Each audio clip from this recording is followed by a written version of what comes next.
Hello, and welcome back to another episode of the Best Damn Pod in the Land. I am your host and sports director, Brian Nelson, and with me I have... The one and only Andy Anders, your assistant sports editor. The greatest highlight tape of high school football. You saw that tweet.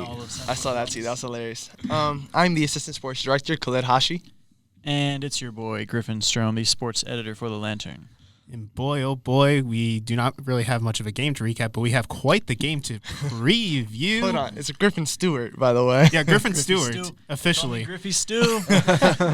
Folks in the know call me Griffey Stew. Yeah, a lot happened on a road trip to Rutgers, even if the game wasn't that uneventful. I learned that New Jersey hates me pumping gas. It's against the law. That was against the law. one of the funniest things I've ever seen. It was very funny. No alcoholic gas stations, much to our chagrin. Yeah. Shh, don't tell Spencer. We're all 21. Yeah. So yeah, that all happened. And then Griffin's at Rutgers, they referred to him as Griffin Stewart instead of Griffin Strom, which was quite interesting and very hilarious. My government name. Indeed. It's on the name tag, so it must be true. But anyway, getting back on topic, let's first dive into recapping Ohio State Rutgers. We all knew it was going to be an easy win for Ohio State, and the game was essentially over in a matter of four offensive Rutgers plays. Uh-huh. So, Andy, I'm going to kick it to you. You said you had a funny joke, so go ahead. Well, now you're putting the emphasis on it. I didn't say, okay, wasn't really a joke. I was just going to say that Ohio State is as bored as Rutgers as we are, so we're going to spend about 5 minutes talking about them. Ohio State got up a few touchdowns in that game and kind of just wiped the hands and said, okay, whatever. Don't really care. The third team came in. A lot of people freaking out on Twitter because the third team came in and gave up 21 points. Like, there's no reason to be scared because of this game, folks. They clearly had their minds on Penn State. Rutgers is, as we established last week, pretty bad, and once they got up big, it was like, okay, we don't care anymore. Let's just mess around. No reason to risk injuries to any of the first team, especially after we saw what happened to Tua. Right. So, the end of that game, Ohio State, just their demeanor on the field and on the sideline, clearly bored, as we were bored of talking to the game. Griffin, any brief thoughts about it? About the Rutgers game? Yes. Well, it was the first half. I mean, Ohio State looked good early on, things kind of started to get a little bit sloppy with that Garrett Wilson fumbled punt, which Ryan Day addressed a little bit today. That started, and then after that, I think Ohio State had to punt, which I didn't really foresee happening at all, and at least in the first half. And then they ended up getting stopped on a goal line stand. They went for it on fourth down because why not? And they got stuffed. So that was kind of a couple wins there for Rutgers with recovering the fumbled punt and scoring, and then the goal line stand there. So a couple of bright moments for Rutgers that you might not have necessarily thought were going to come. Mm-hmm. But there is one defensive performance I do want to highlight, and that's Sean Wade. He really shined early on for getting the interception on Rutgers' second offensive play of the game. And then on Rutgers' next drive, he helped force a fumble and cause another turnover for Ohio State. And he was saw playing outside in Damien Arnett's replacement role of the outside corner opposite of Jeffrey Okudah. It's funny, though, because Damien Arnett did dress up and was in warm-ups and everything like that, but I guess that's a game-time decision. Just kind of was a scratch. But I think it was more for precautionary reasons. He's been wearing that cast around his hand all season long, and there's no real reason to kind of risk even more damage. You want all your players full health. Exactly. Get everyone 100% for Penn State. If anyone's at 90, I think maybe that was the case with Bear and Browning, too. Yeah, just keep them out. Why put them out there? Absolutely. And Ryan Day said that in today's press conference where he said that he was a little bit over precautionary with injuries against Rutgers. A lot of guys who probably would have seen playing time had it been a more serious game, but he decided to keep them out. Evan Banks got some time, too, in that with Arnett out. He looked good. Yeah, and I feel like the Rutgers game, as everyone expected, everyone's predictions were, 70-0, 80-0, 90-0. Like, it was just ridiculous. But the reason why the score was 56-21 is because I feel like Ohio State was just kind of like, let's just get in here, get a W. We don't care about how much it is, and just get out of here. Like, they didn't really do anything outside the basics. We didn't see any crazy schemes on defense, any crazy plays on offense. It was just kind of very bland of, type of football. And as all the media members were saying, it was just kind of a very boring game. Mm-hmm. Honestly, in my opinion, it was one of the most boring games I've probably ever been to. And that's including, all high school football, too. It was that bad. High school football. Yeah, it I was mean, my high fair. school football team wasn't that bad, so I wouldn't go that far personally. But Yeah, there was definitely several times when I had to keep looking at the scoreboard and saying, it's still the third quarter? Yeah. Still the third quarter? First quarter drug too. Yeah, I came up I think it was like either at halftime or like a couple drives into the third quarter, and I just kept telling Griffin like, bro, there's still 10 minutes left in this third quarter, and I was like, all right. It felt like 30 minutes went by, and I would look, and I'm like, bro, there's still 8 minutes left in this third quarter. Time was just going so not slow. Not even the second half. In the first half, time was dragging so long because I was an idiot who forgot my jacket at the hotel, so I was freezing the entire first half, and I was just hoping it would go faster, and then it just didn't. It Hoping sucked. beyond Yeah, hope. it sucked. The most boring game of the season was probably the longest game of the season. But anyway, I do want to also highlight Justin Fields. I mean, not that Rutgers' defense was anything difficult for him to deal with, but he still had his first game where he passed for over 300 yards, and he completed 15 of 19 passes, so he was very accurate too, threw for 4 touchdowns. Honestly, just one of his best performances this season, even if it's against a subpar defense. But it is nice for him to have that tune-up before playing against Penn State this week. Right, and Chris Olave with the 139 yards set a career high for himself too. So yeah, the passing game downfield worked pretty well, and Fields was able to stay efficient against Rutgers. Okay, that's a wrap. Enough about Rutgers. Let's talk about Penn State, because that's what you all want to hear about. Ohio State, Penn State. Probably going to be Ohio State's toughest matchup this season. We have College Game Day and Fox Big Noon coming to campus. So, Descending upon. yeah, the stage is set for a prime matchup, and we have a lot to talk about as to how this is going to break down, especially with Chase Young returning.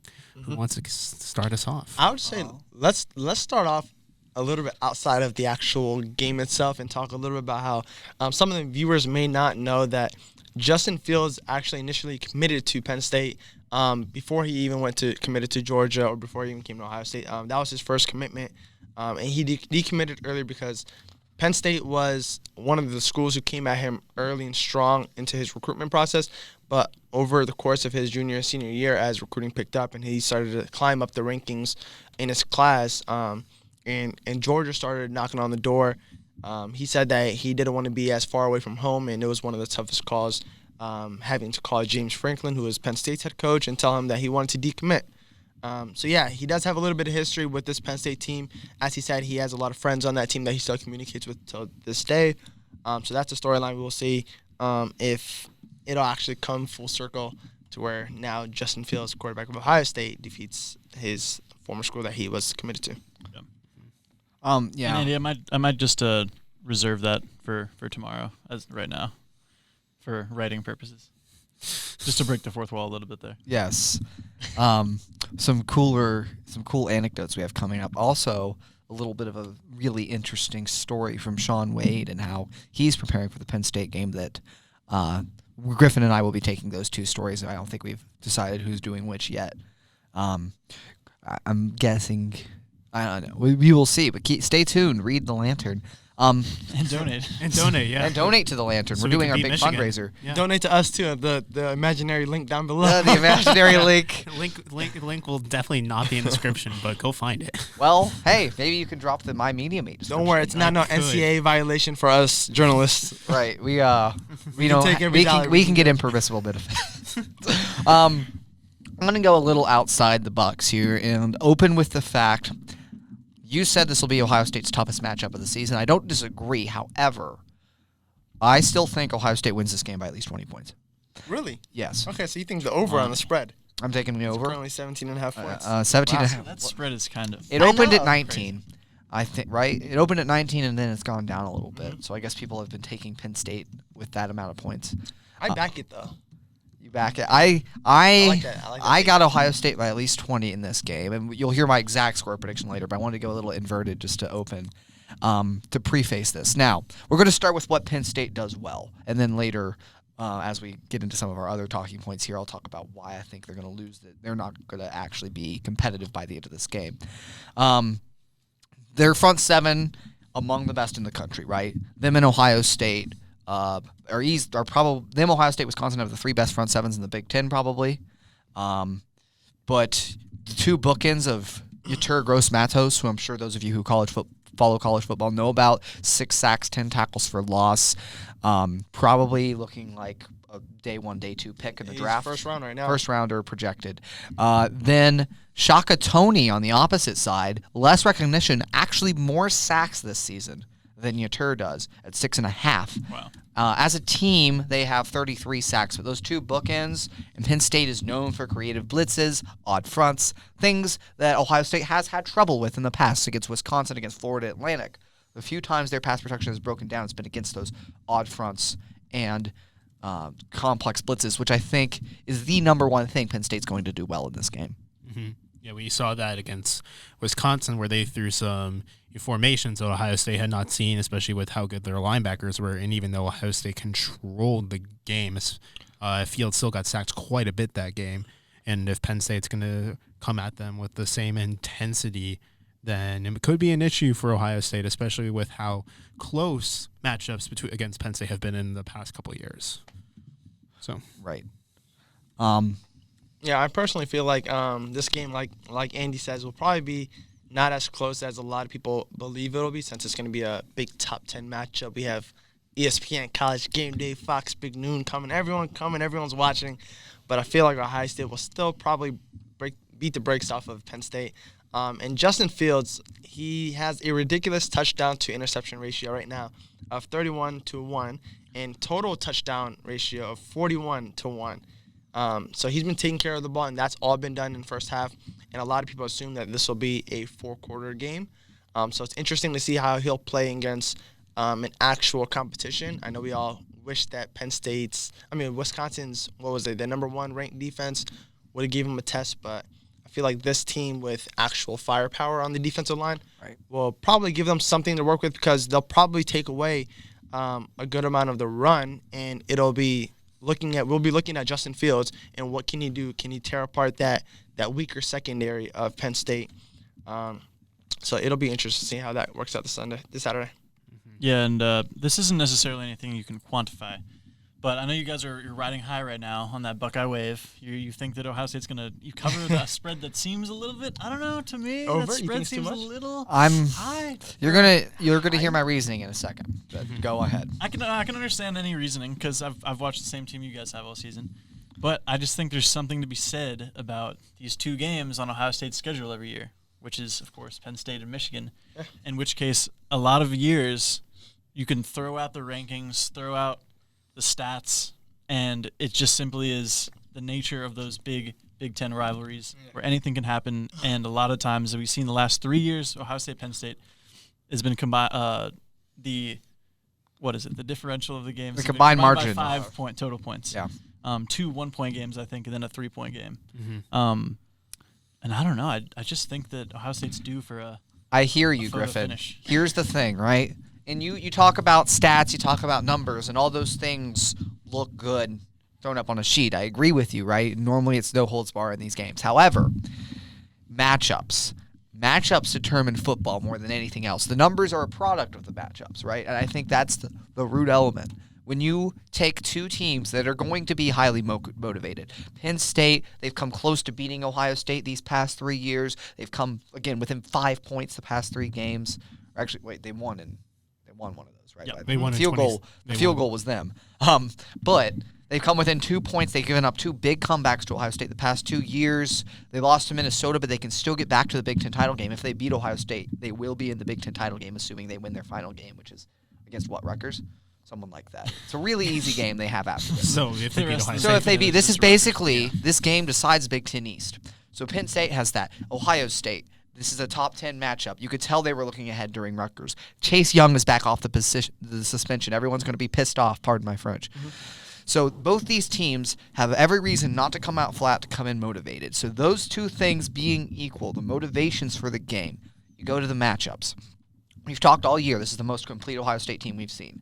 In the past, it was close because Penn State was able to exploit matchups early in the game. Last year, the Ohio State defense was weak against running quarterbacks, against some of the spread the field concepts that Penn State exploited early on. Had some issues on the offensive line early in the season. That was only week 5, and Penn State took advantage of some of those.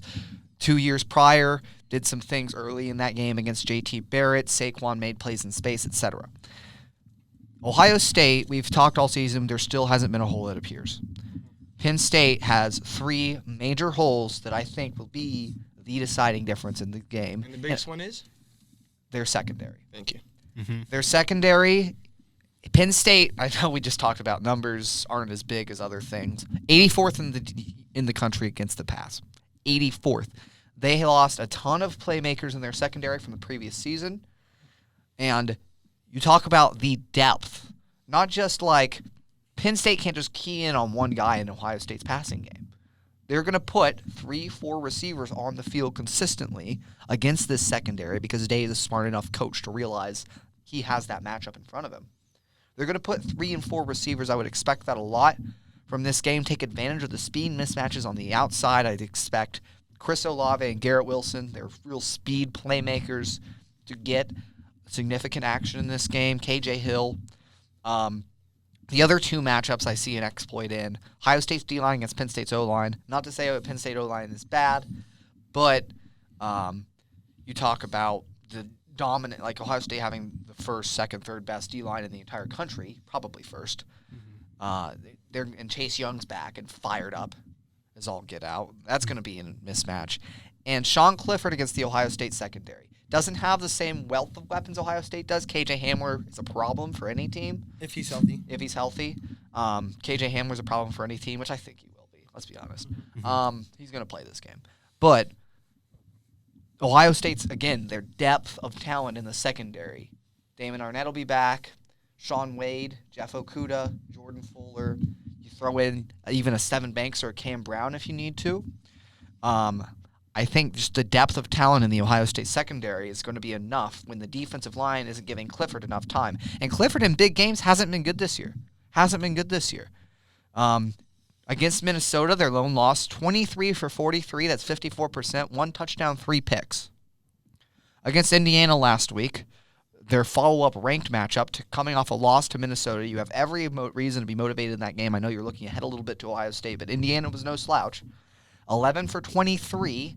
That's 48%. 179 yards, 1 touchdown. Didn't throw a pick, but under 50% passing. He hasn't completed 60% of his throws in 5 consecutive games. All of those are ranked matchups except Michigan State. He beat up earlier in the season against weaker opponents, and that kind of inflated his numbers. Completed 47% in a rivalry game against Pitt. This man has yet to make any difference in a big game this year in his career. I thought it was really funny today in the press conference. And I know Ryan Day didn't mean it like this necessarily, but he was asked what makes Sean Clifford unique as a passer. And usually, we've talked about this before, like coaches, they just usually give like a generic kind of, flowery compliments to everybody, saying, he's a good player. He's they just give throw these generic things out. But Ryan Day, when asked about Sean Clifford today, he said, I don't know. I don't really know if he's a unique passer, or I don't know what makes him a unique passer, which is just, I thought was a funny quote. And he did say he's got some escapability, and spatial awareness, but yeah, I don't know if Sean Clifford is that elite passer that Ohio State may be running into deeper into the season. Mm-hmm. Right. I want to go back to the defensive line versus offensive line matchup just really quickly. There's one point I want to bring up that we haven't yet, and we're talking about how Ohio State's offensive line is so good. But look at what they get against Wisconsin, who arguably has a better offensive line than Penn State, especially historically. And Ohio State absolutely dominated Wisconsin's offensive line. I see no reason why they can't do the same against Penn State's offensive line, especially if they throw in some of the new looks we saw against Wisconsin. You saw like Chase Young lining up as a linebacker with some odd fronts. With him coming back, there's so much versatility that the front seven can really do, and the linebackers are no longer a weakness in this defense. And I think that's going to be the main X factor to limiting Penn State's offense, especially in the passing game. And Penn State's offense really hasn't been that prolific in general. Again, this is what we talk about. The completeness of Ohio State's team is what makes this game so unwinnable to me for Penn State, is that what's the exploit here? What do you attack? You can talk about, they have this, that, and the other thing, but they have weaknesses here, here, and here. And what's that weakness for Ohio State that you can exploit? So maybe they do expose something. Maybe they do for the first time. But that's the only way I could see this panning out in Penn State's favor. Someone just looks different than they have all year, a position group for Ohio State. But really, Penn State's offense hasn't been that prolific again, as I talked about, in the big games. 17 points against Pitt. Rivalry game, I get it. But come on, it's Pitt. 17 points against Iowa. They haven't scored more than 30 against a ranked team other than Indiana. Indiana is definitely more of an offensive team than a defensive team. So, yeah, I wouldn't knock them scoring that much against Iowa just because that was like a night game in Kinnick. that's fair. And Iowa has a really good defense. They just have really bad offense. But even then, if Penn, You're going to be at the shoe yeah, for a cold day at noon. I would say Ohio State's defense is definitely better than Iowa's. 17 isn't beating Ohio State. You're going to need at least 30 points in this game, and they've yet to score 30 against an actual defensive caliber. no, I definitely agree. And we talked about how last year the main reason the game was so close is because the exploits Penn State was able to make in Ohio State's secondary, especially with the linebackers. And they aren't going to be able to do that this year because the linebackers have stepped up and really have solidified this defense as one of the most complete in the country. Look at how consistent Pete Werner, Malik Harrison, even Baring Browning have been. They've just been so rock solid to really bolster the front seven and the secondary to complement any mistakes that may be made. Not only that, let's be honest. So we know that Ohio State has been super dominant all season long. But the one knock that everyone's been complaining about is that this Ohio State team hasn't faced any real competition. And I think they've heard that more than we have. So I believe that they will come out into this game super fired up, that they can actually, for once, on a national stage with ESPN and Fox and everyone covering this game, let the world know that, listen, we can play against top competition and still beat them. Mm-hmm. Griffin, you were smirking over there. Did you find something interesting? I actually did not. I got an alarming text. What I got disappointment. It's just like you were looking at your computer screen. I just saw your face light up. I was like, oh, he's sitting on something over there. Griffin about to hit us with a fact. Nope. What a letdown. Yeah, what a You letdown. got me all the way messed up. But yeah, also Chase Young, this guy's been sat out for 2 games and is coming back, and I believe he has a huge. He posted an Instagram post today and said, "Chip on my shoulder and it's even gotten bigger," or something along those lines. And I believe that he is probably, like you said, pissed off that his Heisman hopes have been kind of diminished because of this suspension for 2 games. So I feel like he will come back against this Penn State team with a vengeance and super fired up. And I think Hafley was talking about in the press conference today that he believes that Chase Young is going to be amped up and is praying that his first defensive snap, he gets off the ball just a little bit faster than he normally does. And he says, which would be pretty fast. But yeah. He already gets off faster than anyone Exactly. else in the country. So Here's the point I want to make, too.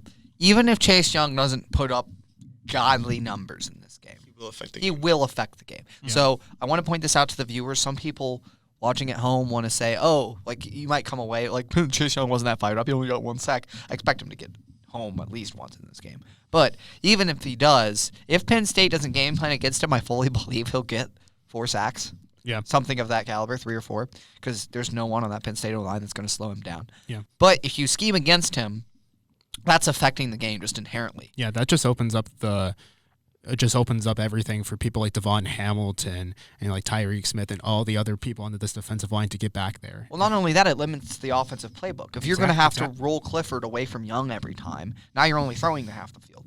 Yeah, let's be honest. One of 2 things is going to happen. Either they're going to game plan for Chase Young and Tyreek Smith and Zach Harrison and all these other guys are going to get on the action and get 7 sacks like they did 2 weeks ago against Maryland. Or you're going to try to play your game the way you want to play your game, and Chase Young is going to go off for another 4 sacks. So it's kind of like pick your poison. Do you want to allow everyone to get on the action, or do you want Chase Young to come and terrorize your quarterback? Right.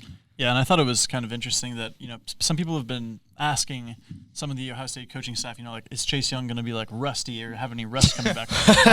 What? I'm like, He's been gone he for was 2 already weeks. in mid-season form.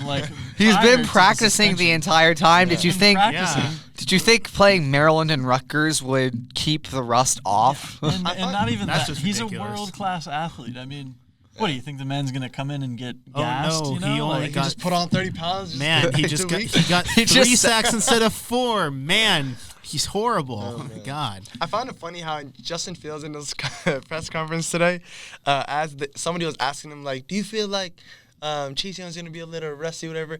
And he was like, "I mean, he was practicing," and he was like, "Oh wait, I mean, he wasn't practicing with us that week," because I think he thought like, "Oh shoot, I don't know if I'm supposed to let the media know like Chase Young has been practicing with us for the past 2 weeks." They like, made that clear. yeah, but I don't think Justin Justin knew. clocked that, so he like tried to catch himself, and I just found it so. I was like, "Trust me, we know you're good. You can say that." You can say it. Let's talk about Ohio State's running game a little bit, because the main thing about Penn State's defense is that their front seven might be able to limit the running game. But do we think Dobbins and Teague will be able to be an X factor for the Ohio State offense and really be able to keep Penn State from dominating it? Not right away. I don't Not think right away? Dobbins and Teague specifically, but I feel like a huge game changer is Fields. going to be Fields Yeah. and Dobbins. That run, that little play action and RPOs that Justin Fields and Dobbins are going to run. Some zone read. Yeah, it's going to open up that offense big time, I feel like. And this is the game. Let's be honest. So we've talked about all season long that Justin Fields, you can't get hurt. You have to preserve your body for the season. Season's long. We're coming into the stretch where it's like, all right, you preserved your body enough. You only have 300 rushing yards. This is what you preserved it for. Yeah, so it's like now we're going to really unleash Justin Fields' true potential on the ground and see what he can do in them zone read options with Dobbins. Yeah, I think there's 2 ways I see Dobbins having a big impact on this game. I don't think it'll be Teague. We just haven't seen him in true first-team reps that much this season. This might be one of his lowest rushing totals of the year, if not the lowest. Also, probably just because Dobbins will play most of the game compared to like Teague just coming in. Hold on. halftime. Actually, Right. fun thing about that, you say that. So after the game against Rutgers, a reporter asked him, "So, JK, how do you feel about potentially playing your first four-quarter game?" And Dobbins looked at him like he was crazy and looked at him and was like, "Who says it has to be a 4-quarter game?" Exactly. And that's the energy we like to hear.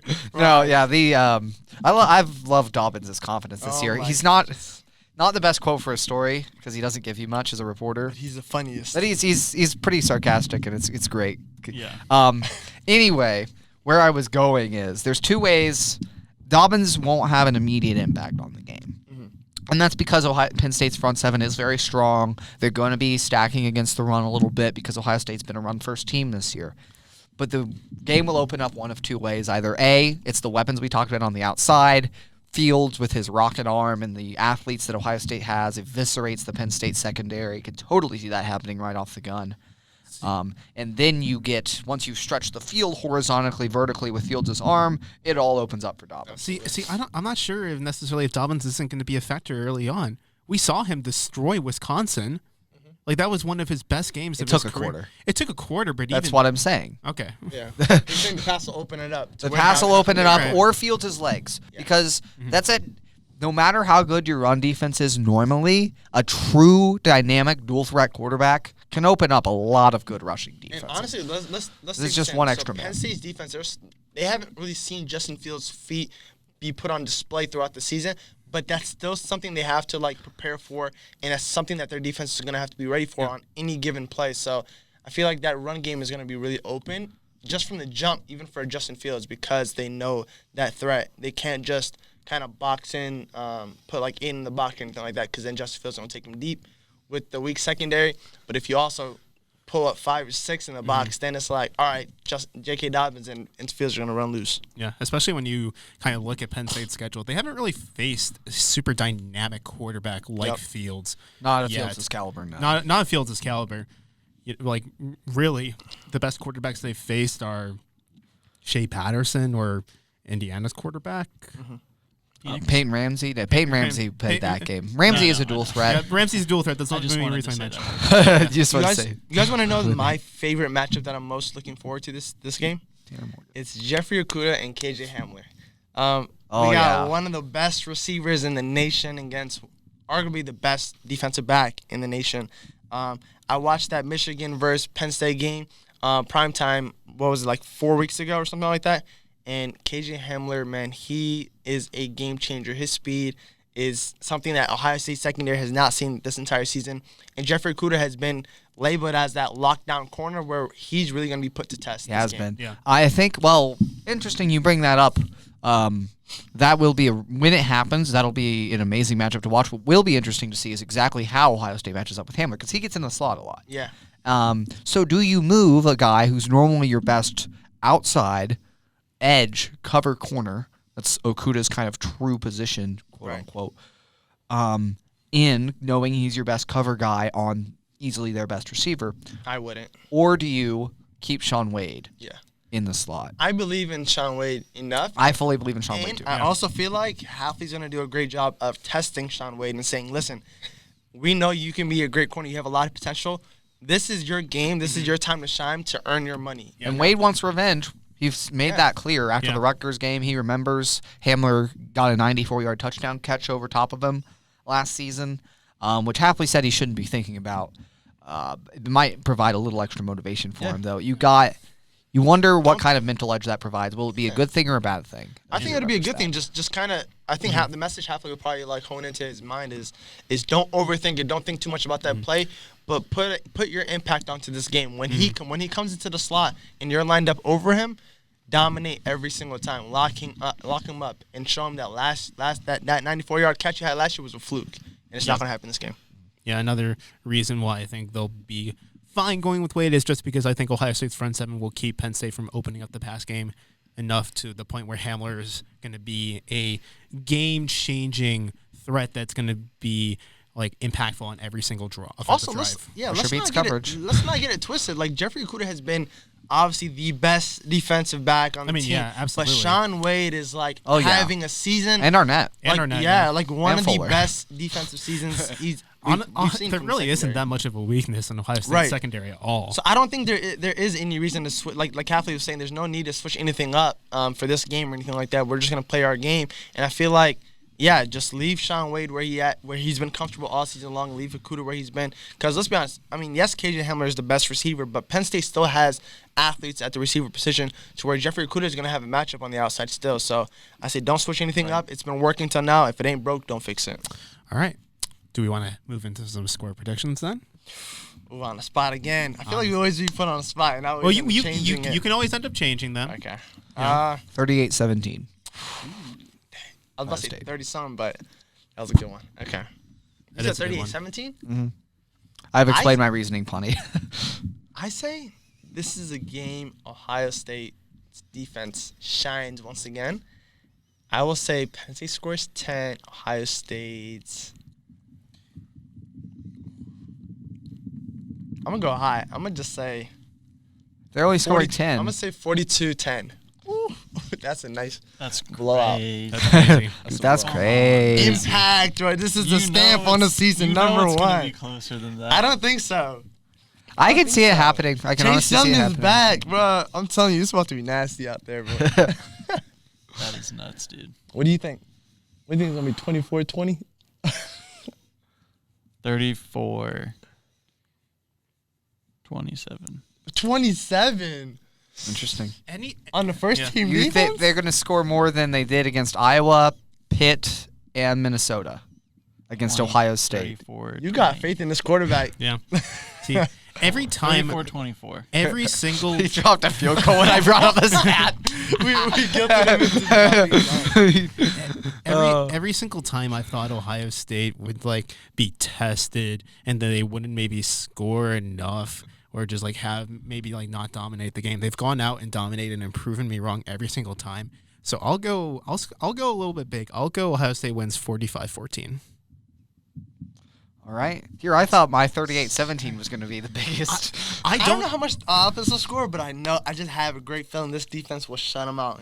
I think the offense will be able to score. Maybe not necessarily in the first quarter. But High 30s is quite a bit. Yeah. High 30s is quite a bit. But I don't know where I can't. I don't know. I see where you guys though. Yeah. I just think Penn State won't be able to stop Ohio State from getting those big plays, and if they just get maybe like a couple quick scores, even in the second half, I think I'll break the game open. You said it. I know, that's a lot. I just feel like this is a game where Ohio State's like Ryan Day's gonna put his foot on the gas and he ain't letting up until the fourth quarter is over with. And I feel like this is a game where Ohio State has its chance to put a mark on the committee and tell them, listen, we're not number 2 behind LSU. We are that number 1 team, you know?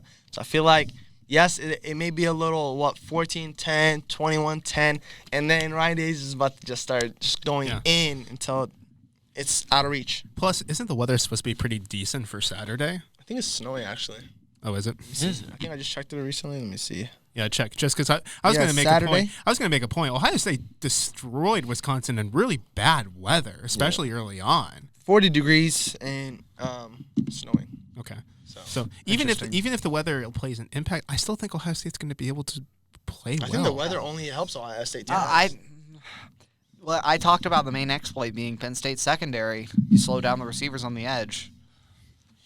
I don't know. I think a lot of other instances when you talk about the strength of Ohio State's defensive and offensive lines, usually that plays to bad weather. But I don't know. I think man. This is for. I'm staying with my score prediction. I'm staying with mine too. If we do see this Ohio State team, first team, play all 4 quarters, it's gonna be a massacre out there. I'm telling you. I know they've done so much damage I don't disagree. in the first half. I can definitely see it happening. Mm-hmm. Listen, I don't think even if it's a 28-point game in the third quarter, I don't see Ryan Day pulling his starters out until like maybe halfway through the fourth quarter where the game's like so out of reach. Till the cows come home. I see at least minimum 3 quarters of full starters, and if we can imagine what 3 quarters of starters looks like, I think it'll be a large scoring game. All right.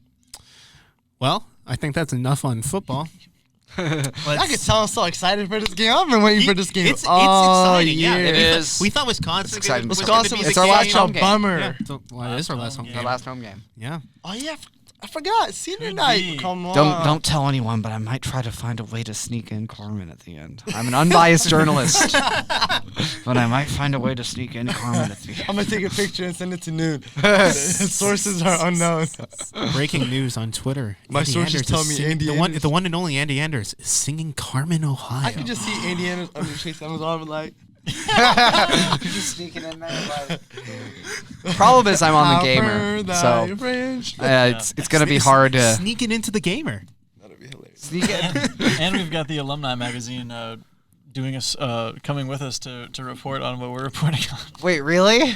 I didn't know about that. May or may not be happening. Oh boy. Okay, that would. Well, if that happens, Anyway, we're getting low on time, and there's still one major thing we have not talked about, and that's with men's basketball. Where Clid saying it already. Ohio State dominated Villanova, and Clid was the only one who saw them winning. And even then, I don't think he saw them winning that I had big. them winning by 4 points. Yeah, and exactly. they all looked at me like, "Oh, that's crazy." I did not see a 25-point none of us victory. did. None of us did. You know, like that Ohio State team. Like it was. We knew it was going to be good, but we were thinking later in think it the was what? season. A 17-3 start into the game. It was a 9-0. First 3 possessions, it was a 9-0. Bang, it was Dwayne Washington 3. And then C.J. Walker with another 3. And it was like, oh, timeout. This I've never heard the Schottenstein Center erupt that loud in my life before. Like, that place was electric. And then they come out of the timeout, and they're still just going in. And then the score got up to 17-3. And another timeout was called, and you could tell, this game is getting a little, like, out of hand. I still thought, like, all right, this is a well-coached Villanova team. They'll bring the game back into regular standings. But no, Chris Holman just wouldn't let up. It's crazy just seeing the change from, like, the opening game against Cincinnati where they didn't score for the first 7 minutes of the game to them, like, just coming out so hot. And what did I say last week? I said, you guys were talking about how, like, Villanova's team is so big, and I feel like it's going to be a mismatch. And I was like, well, yeah, sometimes small ball can work. Yeah. And we all agree that, yeah, small ball works when you're hitting your shots. You can knock down threes. Yeah, exactly. And boy, were they hitting their shots. Yeah. Yes. It was dangerous. And sorry, go ahead. I've been tough on him a little bit just to start the first couple of games. It was Dwayne Washington who came out just draining shot after shot after shot. And I was sitting there like, this doesn't look like the team that we've seen the last couple of games. No. But if they can play like that consistently, then they can play with a lot of very good teams in the country right now. Before that game, think about it. We saw them play Cedarville in the exhibition game, and then Cincinnati. And both games, they started out so slow. Where against Cedarville, they didn't even score. against UMass Lowell. Yeah, they didn't score for the first 8 minutes, and then Cincinnati, they didn't score for the first 3 minutes or something like that. Yeah. So it was like we didn't see that. And then against Villanova, the biggest game of the season, they just came out firing. So that was like crazy to see. And then we also saw flashes of DJ Carton's potential, and I was very high on him before the season, as a lot of people were. But every game, he is just showing you why he was like one of the highly touted freshmen coming into the season. Yeah. His control impresses me more than anything. You talk about transition. Yeah, his transition offense is what surprises me. Just like he gets up the floor so quickly, but he's also so under control. Yeah. Like a lot of young guys, they push the ball like that, but then they get sloppy with it, turn it over, bad pass, don't make the right decision. Carton always has a plan in mind. He gets up the floor, but he's really fast, but he's under control with it.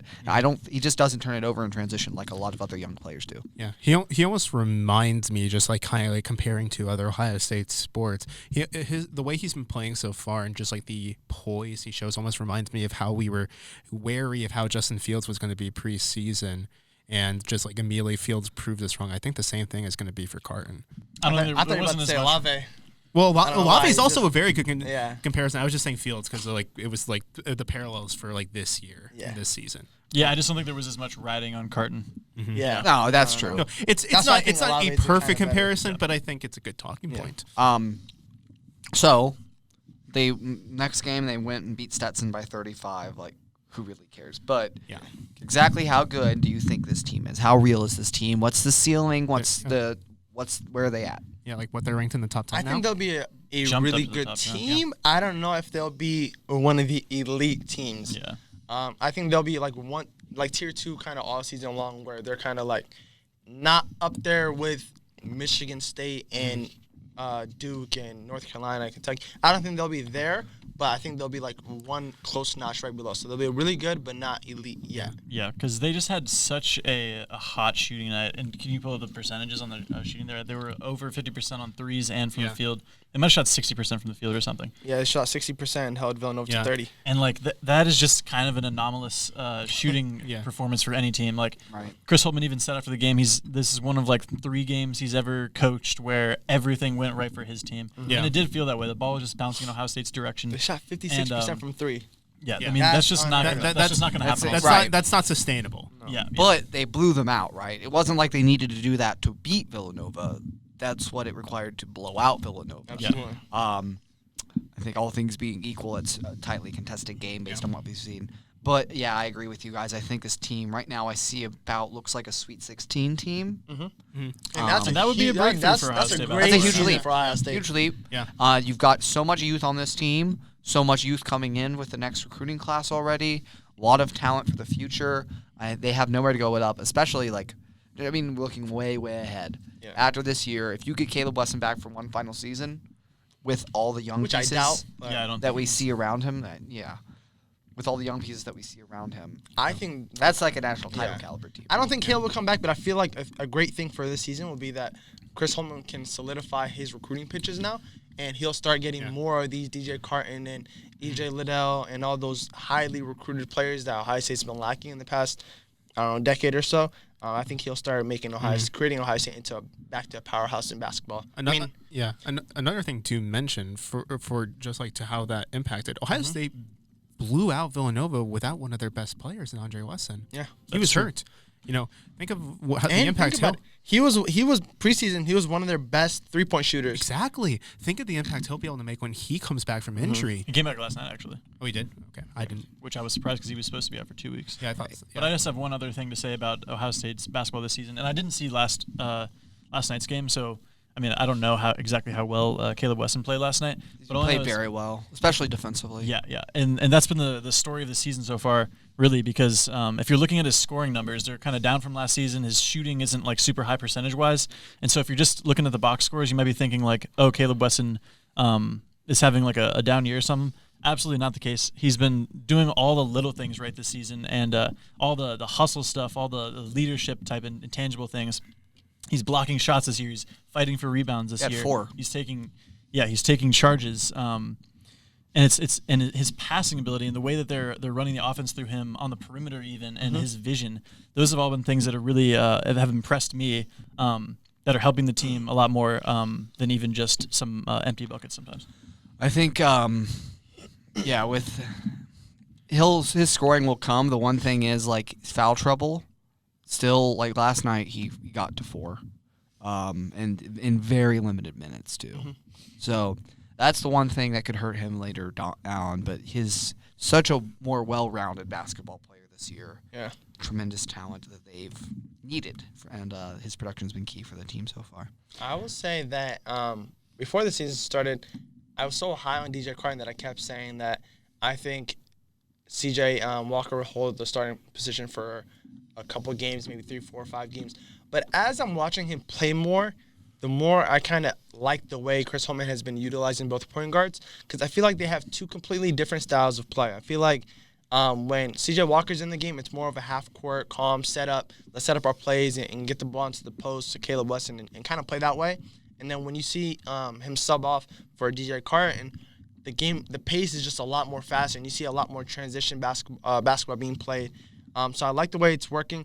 But one thing that I feel that it might hinder is I feel like DJ Carton has a type of talent where he could be a one and done, but I don't feel like his usage will be enough to where he'll be a one and done. I think he'll probably be a two-year type of player and done.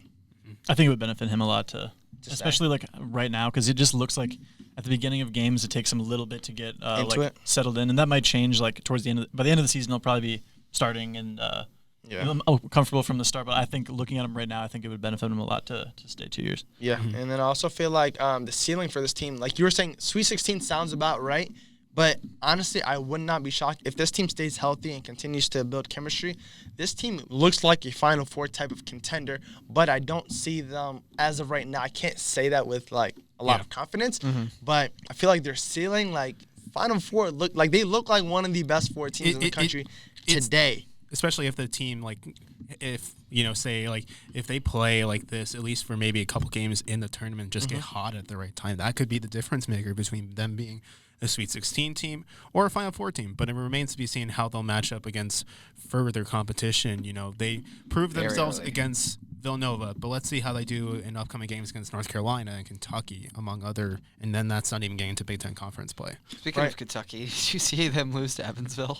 Yes, yeah, that was maybe not Kentucky, but that is on the that is crazy. But I will say though, I feel like this team for some reason like they're way like deeper as a unit than past Ohio State teams. Like it's refreshing to see. Instead of just maybe 2 or 3 guys making an impact, we're seeing guys like three guys deep into the bench, 4 guys deep into the bench come into the game and make an impact. We have guys off of the bench like obviously DJ Carton, Dwayne Washington, EJ Liddell, who's another freshman. Those guys are making strong impacts onto the game when they come in. So if this team can stay healthy, they can continue to rise up the rankings. Fun fact, I saw this when they released the basketball polls. I think it was yesterday. Ohio State is the only program in the nation with a top 10 football and basketball team. Yep. Right. That's something that we would probably never have imagined in a million years Ohio State having, just because it's crazy. We're so football heavy, but it's like 2011, 2012. Yeah, it's all like over again. Yeah, it's crazy. 06, 07. Yeah. Right. Chris Holman's earning his paycheck, that's for sure. Not 2011 no, football wise. Not 2011 football wise, but all right. Well, I think that's all we have time for today, really, to discuss. Stay tuned next week when we recap the Penn State game, and stay tuned for a coverage of the Penn State game. Should be exciting regardless of the outcome. So you guys are crazy. From Andy Anders, Griffin Strom, and Khalid Hashi, I'm Brian Nelson, and thank you very much for watching another episode of the Best Damn Pod in the Land. Peace! Peace!